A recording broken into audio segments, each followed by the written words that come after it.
Justin Timberlake is one of the pop stars that both shaped and dominated the 2000s musically. People really loved this man back in the day. Even the media loved him, and he was adored by his peers in music as well. Justin Timberlake used to be that dude. But something changed. And I know everyone hype dies down eventually, but that's not what I'm talking about here. Justin Timberlake, one of the then leading artists in the well-remembered and one of the most referenced decade for pop culture, the 2000s, is not as revered and protected like other artists of that same decade in today's pop culture climate. Yes, Justin sold 88 million records, won 10 Grammy Awards, and is a recipient of the Michael Jackson Video Vanguard Award. But all of that seems like nothing, as Justin is now kind of shoved to the side and is seen as a second thought. And you get this "I don't know who this man is" Keke Palmer vibe whenever he is brought up in the pop culture community. Ayo, shout out to my girl Keke Palmer real quick. Our favorite girl killed her performance in Nope. And Hollywood, y'all need to cast my girl more often. In this video, I will talk about our once most favorite boy, Justin Timberlake, his popularity back in the day, and why he's essentially not him anymore. Okay. Justin Timberlake rose to fame as one of the lead singers of NSYNC, one of the best-selling boy bands that debuted in the 90s. Prior to this, Justin was a contestant on Star Search, a popular American talent show back in the day, and he was also cast on the all-new Mickey Mouse Club alongside Ryan Gosling, Christina Aguilera, and Britney Spears, who will become essential to his story, but Britney in a bit. Now, in the 90s, I was way too young to understand the impact of NSYNC and the chokehold they had over young girls and even old baddies.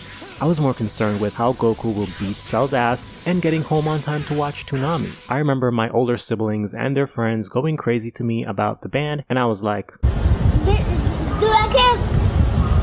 no.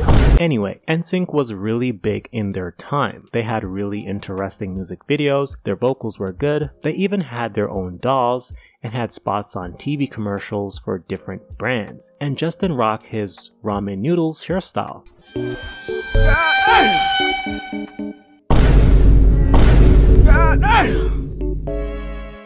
It was a crazy time. Their second album, No Strings Attached, sold 1 million in its first day and 2.4 million in the first week. Like, what? Who's doing these numbers anymore?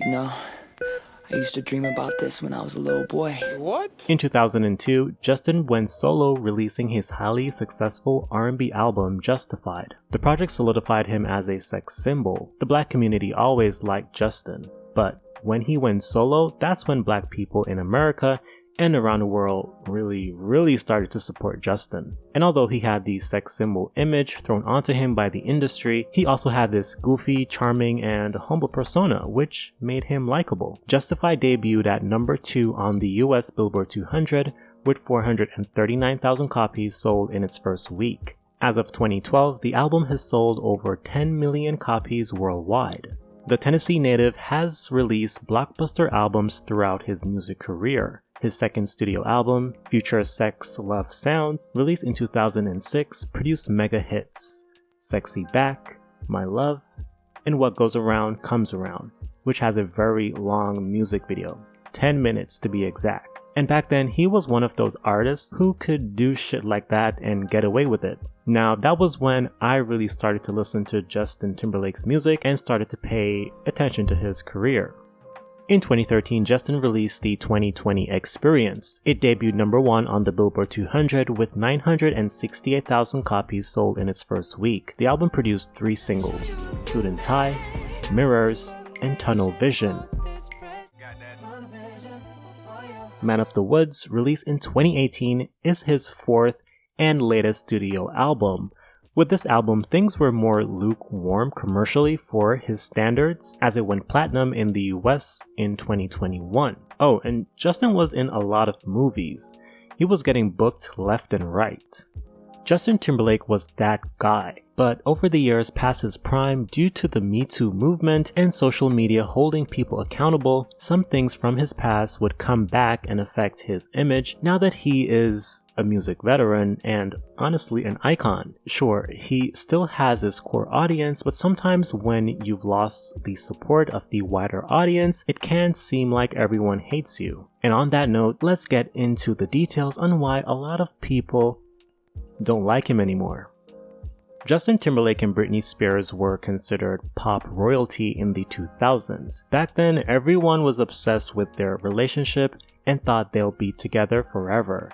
They began dating in the 90s and broke up in 2002. The same year, Justin released his debut solo album, Justified. Cry Me a River, the second single off Justified, would be a highlight for music that year and even earned Justin a Grammy Award in 2004. At the time of the release, people speculated that the song was about Britney Spears, seeing the music video had a Britney lookalike. In the music video, Justin broke into Britney's house with his female accomplice, and then they made what appeared as a tape, as payback I guess. When the Britney lookalike came home, Justin spied on her while she showered, before leaving the house while the tape was being played, which would startle the Britney lookalike. She then got out the shower to see the tape being played on her TV. Justin would deny the claims Cry Me a River was about Britney, but in 2011 he admitted it was about Spears in an True Hollywood story special about Timberlake. In the special, it was revealed Justin wrote the track after he and Britney Spears had a fight over the phone. In the special, Justin said, "I was on a phone call that was not the most enjoyable phone call. I walked into the studio and he, Timberlake, could tell I was visibly angry." In the special, Timberlake recalls, "I was like, man, don't worry about it." And he was like, "I can't believe she did that to me." And he was like, "You were my sun, you were my earth." In the pre-chorus of Cry Me a River, Justin sings, "You don't have to say what you did, I already know, I found out from him, now there's no chance for you and me, there'll never be, and don't it make you sad about it." With the release of the song, it painted Britney as the bad guy, as the lyrics tells a story that she cheated in the relationship, and this angered some Britney fans. Justin did an interview with Barbara Walters in 2002 where he was asked if he and Britney had lived up to her no sex before marriage standard, to which Justin laughed and replied, "Sure." Britney has always said, and I'm quoting, "Good morals mean waiting to have sex until after you've been married." I would definitely agree with her on that. Okay. Did you and she live up to this during your relationship? Sure. Sure. Many saw his response as milking it for TV and exploiting Britney for his benefit. As I mentioned previously, Britney was painted as the villain and was called the S word. For some reason, society loves to paint women as sluts when they have sex, but men as charming or studs when they have sex. Make it make sense. And it did not make it any better when Britney did an interview with Diane Sawyer. Now, I watched that interview for the first time because I'm making this video. It was very exploitative of Britney as a human being, and I think Britney should have never done that interview. It was like she was served up to be judged for the world to see. In my opinion, Diane took Justin's side instead of being neutral. Very judgmental. Diane came off like Justin was her grandson that got his heart broken by evil Britney. The interview was like some weird hazing. Very weird. In 2014, Justin Timberlake wished Madonna a happy birthday on Twitter. A happy birthday tweet is nothing new and shouldn't cause any controversy, but this time it did. The tweet, which has since been deleted, reportedly read, "Happiest of birthdays to my mother chucking ninja at Madonna. Hope you have a great one, M." This rubbed black people the wrong way, as many took ninja as a censored version of the N-word. Justin was called out for the tweet, and he has never addressed it, and reportedly just deleted it. While shooting the 2021 film Palmer in 2019, Justin Timberlake was caught holding hands with his co-star Alicia Wainwright on a night out during a break from filming. Now, if you didn't know, Justin Timberlake has been married to actress Jessica Biel since 2012. Photos would surface online of Justin and Alicia at a bar, showing Alicia's hand placed on Justin's leg and the two holding hands. And from the photos, it appears Justin was not wearing his wedding ring. This was shocking to people because Justin and Jessica were seen as one of the most stable married couples in Hollywood. After receiving backlash, Justin posted an apology on Instagram saying he made a strong lapse in judgment. In the note posted on Instagram, he wrote, "I stay away from gossip as much as I can, but for my family, I feel it is important to address recent rumors that are hurting the people I love." At the 2016 BET Awards, actor Jesse Williams was honored with the Humanitarian Award. In Jesse's powerful speech, he uplifted Black women, spoke on the oppression Black Americans face, he talked about wealth in the Black community and how that's not the only answer, and he also condemned police brutality on Black people. Now, Justin heard Jesse's speech, got inspired, and ran straight to Twitter, tweeting, @IJesseWilliams though, #inspired, #BET 2016. Ernest Owens, journalist and CEO of Ernest Media Empire LLC, would respond to Justin's tweet saying, "So does this mean you're going to stop appropriating our music and culture?" And apologize to Janet too.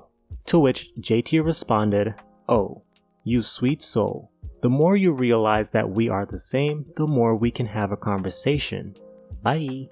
Now that was a very condescending and dismissive way to respond to criticism.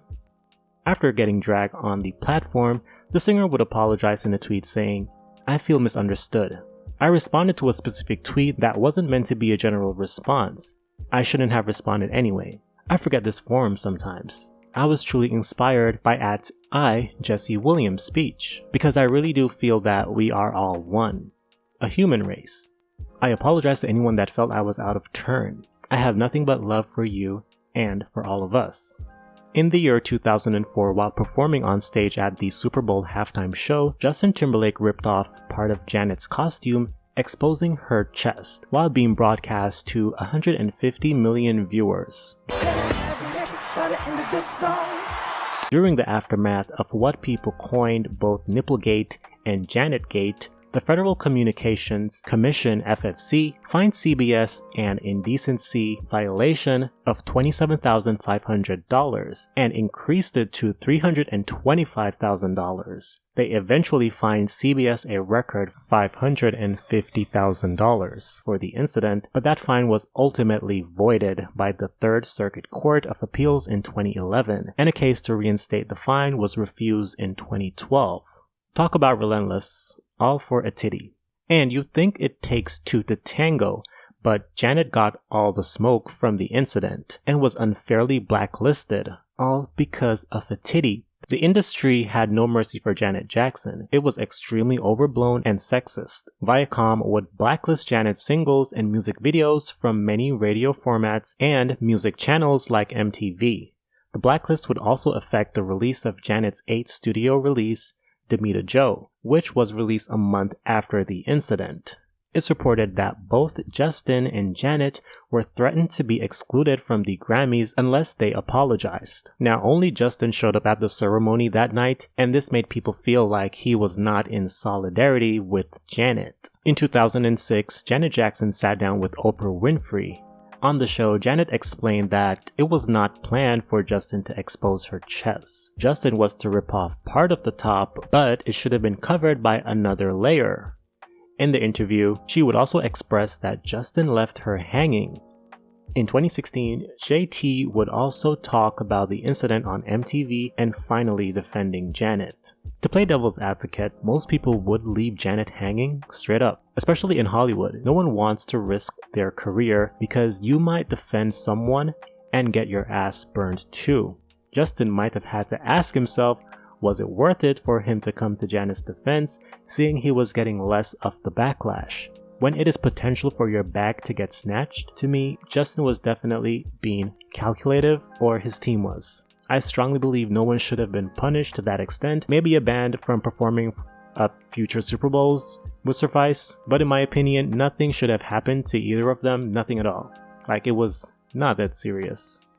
In 2021, Justin apologized to both Janet and Britney Spears on Instagram in response to a whole lot of hate he started to receive from fans after the New York Times released their documentary framing Britney Spears. On Instagram, Justin posted, "I specifically want to apologize to Britney Spears and Janet Jackson both individually because I care for and respect these women, and I know I failed. Because of my ignorance, I didn't recognize it for all that it was while it was happening in my own life, but I do not want to ever benefit from others being pulled down again." Justin Timberlake could have still been that dude today because he's contributed to music with an amazing catalog, and he's a great entertainer.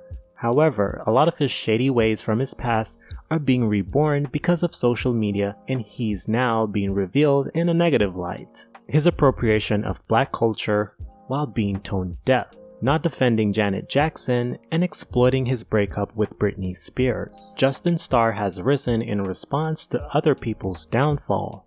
Justin Timberlake is no doubt a legend that leaves a bad taste in people's mouths now whenever his name is mentioned.